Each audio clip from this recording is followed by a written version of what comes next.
این چای کی دم کرده؟ دم کدگر کیست دیگه پدر جان؟ نه اونو گلو بابونه دم کده.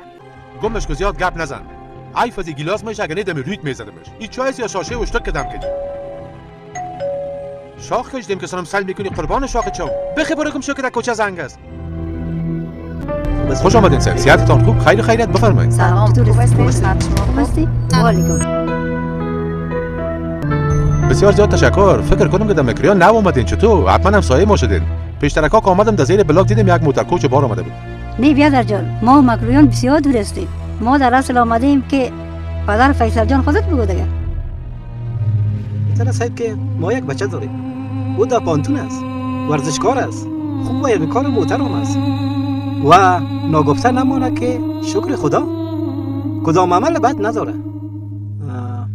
5 کلکش 5 چراغ است.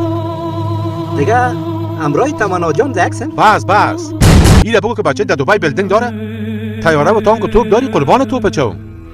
سید شکر خدا فیصل جان یک خانه پدری داره. باز مادیات هیچ وقت انسان خوش ساخته نمیتونه. یک چیزی سید براتون بگم. زیاد اوسانه سرمنگسک گفتی کاکا. اینا بگو که از کدام راه آمدی. از اون امورایی که آمدی تیز میری بخیر. بفرمایین. یالا.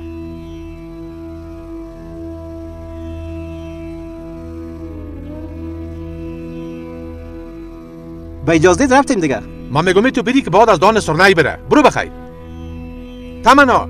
پس به شرف. دیگه دروازه رو بر هر کس و ناکس واز نکو. بکششون دروازه رو قلف کم شو.